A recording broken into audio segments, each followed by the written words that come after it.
Hola a todos, yo soy Edu. El mundo de las cripto cada vez se pone más interesante.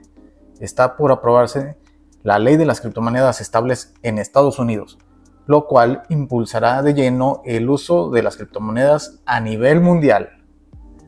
Antes de continuar, te invito a que te suscribas a este canal, dale like y comparte para que nadie se pierda ninguna noticia del mundo de las criptomonedas.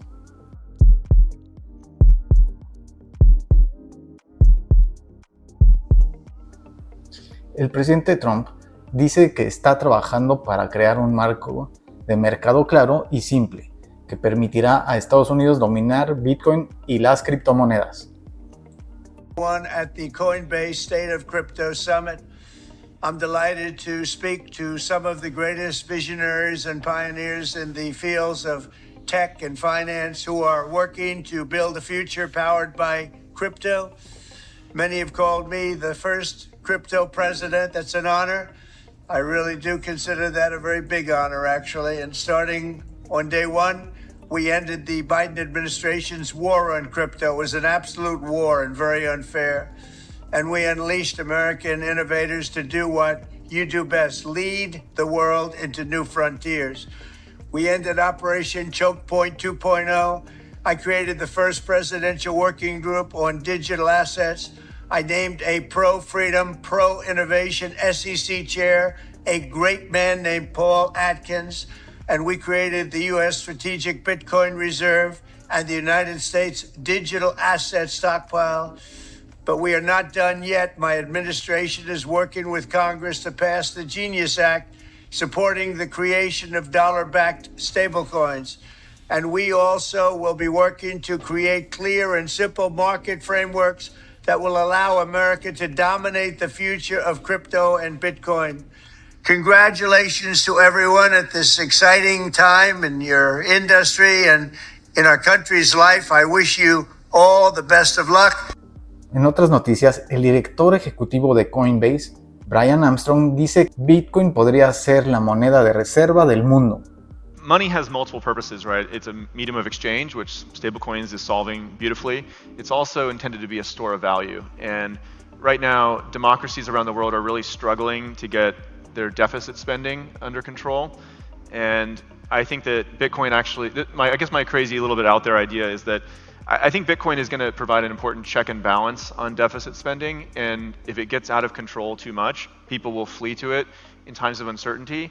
And it could actually end up that Bitcoin is the new reserve currency of the world. Bitcoin is the new reserve currency. You heard it here first. Thank you, guys. Y alerta porque el proyecto de ley sobre la moneda estable, Genius, pasa una votación clave y avanza en el Senado de Estados Unidos. El senador John Thune dice: queremos generalizar las criptomonedas y la ley Genius nos ayudará a lograrlo. The Genius Act would also protect against threats to our national security and from criminal activity. It would require stablecoin issuers to uphold the same standards as other financial institutions to monitor and report suspicious activity, comply with U.S. sanctions, and block illicit transactions.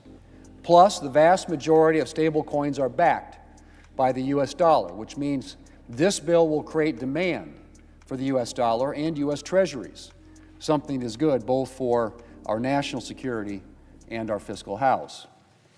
It's yet another reason why we should want stable coins to be made in America. Mr. President, the Genius Act represents the bipartisan consensus on clear rules of the road for this new financial innovation. Today, stablecoin issuers are operating in a legal gray zone. Companies that want to follow the rules can't be sure what rules to follow.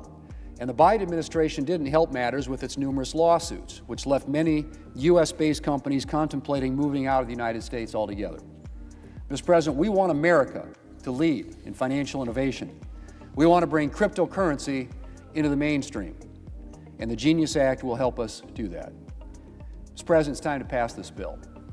The version of the Genius Act that we will invoke cloture on today reflects months of hard work and negotiations from members on both sides of the aisle. It's a good product that, as I said, represents the bipartisan consensus on the way forward. And I appreciate the leadership of Senators Hagerty and Lummis and Chairman Tim Scott in getting the Genius Act to this point. It's been a long haul. It began in March with a 3-hour markup in the Banking Committee, where senators considered 40 different amendments to this bill. It ultimately passed out of the committee by a vote of 18-6. Before we began floor debate, negotiations on the bill continued, and a number of changes were made to the bill, most of them to accommodate demands from Democrats, while maintaining the full-throated support of the administration. 3 weeks after the bill finally came to the floor, Mr. President, it's time to move forward and pass this legislation. I hope that we'll see another strong bipartisan vote on the Genius Act later today and in the coming days as we conclude our work. And I hope that the House will quickly take up this bill and send it to the President, who is eager to sign this legislation. Mr. President, as I said last month at the beginning of the floor process, the Genius Act will not be the last word on crypto legislation. There's more work to be done, including on market structure legislation. I know our colleagues have already begun work in that area as well.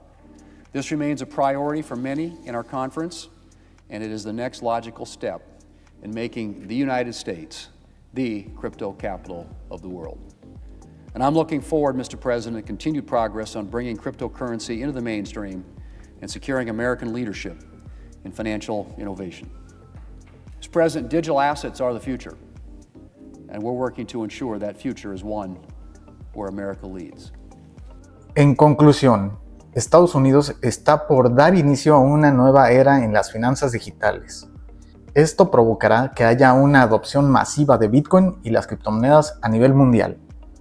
Dime tú, ¿ya estás listo para esta nueva era digital? Dime qué opinas en los comentarios y no olvides darle like y suscribirte. Gracias, Rochers. Nos vemos en el próximo episodio.